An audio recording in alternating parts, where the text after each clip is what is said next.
Welcome to my Ramarajyam channel. నమస్తే, మీ senior journalist Jayarangala Krishnaiah. హోదా సోది ఆపు పులివెందుల ఎమ్మెల్యే బీటెక్ రవి అనే అంశంపై విశ్లేషణ. ఆంధ్రప్రదేశ్ 11 మంది ఎమ్మెల్యేలతో ప్రతిపక్ష హోదా కావాలి అని తన డిమాండ్ చేస్తున్న వైఎస్ జగన్మోహన్ రెడ్డి పులివెందుల ఎమ్మెల్యే, నీ హోదా నీ సోది ఆపి పులివెందుల సమస్యలు ముఖ్యంగా దానిపై దృష్టి సారించు అనే అర్థం వచ్చేలా బీటెక్ రవి ఈరోజు పులివెందుల తెలుగుదేశం కార్యాలయంలో విలేకరుల సమావేశంలో మాట్లాడారు. రైతుల సమస్యలు అయితేనేమి మేమే తీర్చాం, అది పులివెందులలో. నీటి సమస్య అయితేనేమి మేమే తీర్చాం, అది కూడా పులివెందుల సమీపాన ఉన్నటువంటి చెరువు, ఎర్రబల్లె చెరువు. నీళ్లు వద్దురా స్వామి, మాకు నీళ్లు ఎక్కువయ్యాయి అని మొరపెట్టుకున్నారు. ప్రస్తుతం మా కాలం జరిగే పరిస్థితి, వైఎస్ జగన్మోహన్ రెడ్డి కాలంలో నీళ్ళే లేని పరిస్థితి ఆ రైతుల పరిస్థితి. ఇంకా పులివెందులలో సమస్యలు ఉన్నాయి. ఆ పులివెందుల మీద సమస్యలలో ఆ సమస్యల మీద దృష్టి సారించకుండా, రాష్ట్ర సమస్యల మీద దృష్టి సారించకుండా, అసెంబ్లీకి వెళ్ళి ప్రశ్నించకుండా, హోదా అనే నెపంతో ఆయన సోది మాటలతో అన్ని డైవర్ట్ రాజకీయాలు చేస్తున్నాడు అనే కోణంలో బీటెక్ రవి పులివెందుల ఎమ్మెల్యే అయినటువంటి వైఎస్ జగన్మోహన్ రెడ్డిని ఎద్దేవా చేసినట్లు ఈ విలేకరుల సమావేశంలో సుస్పష్టంగా అర్థం అవుతూ ఉంది. చూడండి ఈ వీడియోలో. ఇలా ముఖ్యంగా తర్వాత ఈరోజు బడ్జెట్ సమావేశాలు, అంటే రాష్ట్రానికి సంబంధించి ఒక సంవత్సరం వరకు ఏ దానిలకు అలొకేట్ చేయాలా, ఏమేమి చేయాలా అనే దాని మీద, అంటే ఒక ఎమ్మెల్యేగా తర్వాత ఒక ప్రతిపక్ష నాయకుడిగా కూడా ఈ బడ్జెట్ సమావేశాలు అనేవి చాలా చాలా ముఖ్యమైన సమావేశాలు. మీరు ఇలాంటి సమావేశాలకు కూడా హాజరు కాకుండా, అంటే నాకేదో ప్రతిపక్ష హోదా ఇవ్వలేదని, అది ప్రతిపక్ష హోదా ఇవ్వాలన్నా వద్దా అని ప్రజలు డిసైడ్ చేసినది. అంటే మీరు ప్రజల్నే ఒక రకంగా అవమానిస్తున్నారు. సరే, నాకు ప్రతిపక్ష హోదా ఇవ్వలేదని ఇంకోటి ఏదో సాకులు చెప్పి, తర్వాత గత గవర్నమెంట్ ఫామ్ అయిన నుంచి 1.5 సంవత్సరం నుంచి తర్వాత ఇప్పుడు బడ్జెట్ సమావేశాలు కూడా ఈరోజు జగన్ రెడ్డి గారు అసెంబ్లీకి పోకుండా ఈ రకంగా చేయడం అనేది చాలా చాలా విచారకరమైనటువంటి విషయం. ఎందుకంటే ముఖ్యంగా పులివెందుల ప్రజలు మిమ్మల్ని ఎమ్మెల్యేగా ఎన్నుకున్నారు. మీరు అసెంబ్లీ సమావేశాల్లో, అందున బడ్జెట్ సమావేశాల్లో కూడా మీరు వెళ్లకుండా ఆబ్సెంట్ అయితే అల్టిమేట్గా నష్టపోయేది ఎవరు అని ఒకసారి ఆలోచించండి. ఎవరు నష్టపోతారు? పులివెందుల ప్రజలు, తర్వాత పులివెందుల నియోజకవర్గం నష్టపోతుంది. ఎందుకంటే అనేకమైనటువంటి మేమే సమస్యలు లేవని చెప్పడంలే. ఇప్పుడు ఎలమారపల్లిలో రోడ్లన్నీ తవ్వి చాలా ఇబ్బందికరంగా ఉంది. బాపనపల్లిలో అదే పరిస్థితి. నిన్న నాక్ బిల్డింగ్ కాడ వెనకల అన్ని అండర్ డ్రైనేజ్ కోసం తవ్వినారు. బాకరాపురం కాడ అట్లే. ఇంకా చాలా అసంపూర్తిగా ఉండే సమస్యలు. ఇవన్నీ కూడా మీ నిర్వాహకం వల్లనే. మేము 30 ఏళ్ళ అధికారంలో ఉంటామని చెప్పేసి ఆ పూర్తి చేయాల్సిన టైంలో పూర్తి చేయకుండా ఇవంతా ప్రజలకు అసౌకర్యంగా చాలా ఇబ్బందికరమైన పరిస్థితి తీసుకొచ్చి పెట్టినారు.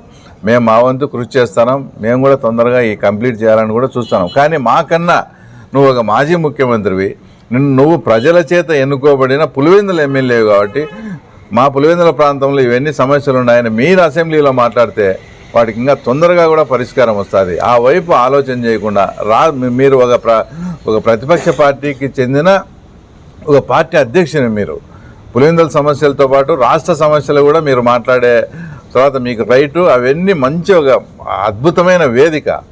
అక్కడికి పోతే నాకు మైకీరని అదని నువ్వు అంత అపోహలు పెట్టుకొని తర్వాత మీరంతకు మీరే ఊహించుకొని చేయడం కాదు. మీరు ఒకసారి వెళ్ళి సమస్యల పట్ల మాట్లాడండి. మైకు ఇవ్వని రోజు నాకు ఈ టైంలో మాట్లాడిన మైక్ ఇవ్వలేదు కాబట్టి నేను అసెంబ్లీ సమావేశాలను బహిష్కరిస్తానని చెప్పాలి. కానీ ఇక్కడ పులివెందుల ప్రాంతాన్ని, పులివెందుల ప్రజల సమస్యలను ఇవన్నీ గాలికి వదిలేసి నిన్ను ఎన్నుకున్న పాపానికి ఇవన్నీ మేము పులివెందుల పులివెందుల వాసిగా మేము దానికి శిక్ష అనుభవించాలన్నా. కాబట్టి ఇప్పటికైనా మీరు బుద్ధి మార్చుకొని తప్పకుండా మీరు అసెంబ్లీకి పోయి జిల్లాకు సంబంధించినవి, ముఖ్యంగా పులివెందులకు సంబంధించినవి ఇందాక నేను అవన్నీ చెప్పినా, మేము కూడా మా ముఖ్యమంత్రి గారితో మాట్లాడి తొందరగా నిధులు తెచ్చి కంప్లీట్ చేస్తాం. మాకు తోడుగా మీరు కూడా అసెంబ్లీలో ఇవన్నీ ప్రస్తావిస్తే మన పులివెందుల సమస్యలు తొందరగా తీరుతాయని జగన్మోహన్ రెడ్డి గారికి తర్వాత రిక్వెస్ట్ అనుకో, సూచన అనుకో, అడగడం అనుకో, ఏమన్నా కానీ ఆ రకంగా మీరు చేయాలని ఆశిస్తూ, ఈయన చూస్తే అసెంబ్లీకి పోకుండా ఉన్నాడు. ఇంకొక ఆయన పార్లమెంటుకు పంపిస్తే, ఇంతమంది ప్రజలు మూడోసారి పార్లమెంటుకు పంపిస్తే ఆయన పార్లమెంట్లో మాట్లాడిన క్వశ్చన్ విధానము నాకు తెలిసి ఇక్కడ మన ప్రథమ పౌరుడు ఒకటి సీఫ్ ఫామ్ పెట్టాడు.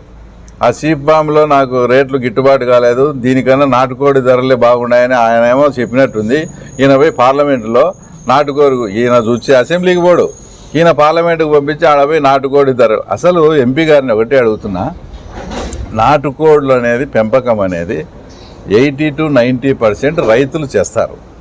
మిగతా 5-10% ఏమైనా ఫామ్స్ పెట్టుకొని అది కూడా రైతులే చేస్తారు. నాటుకోడి ధరలు పెరిగినందువలన ఏమైనా రైతులకే కదా లాభం?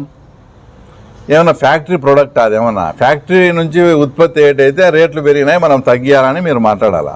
అంటే రైతులకు సంబంధించిన దానికి సంబంధించిన రేట్లు పెరిగితే కూడా అది కూడా మీరు ఓర్చలేక దాని మీద ఇంకా ఏం సబ్జెక్ట్ లేవని తర్వాత దాని మీద ఆయన మాట్లాడడం. అసలు ఇది పార్లమెంటు పుట్టినప్పటి నుంచి ఇంత ఆలోచింపదగిన, ఇంత అంటే నిర్మాణాత్మకమైన ఆలోచింపదగిన ప్రశ్న ఇంతవరకు ఉత్పన్నం అసలు ఇంతవరకు కాలేదంట.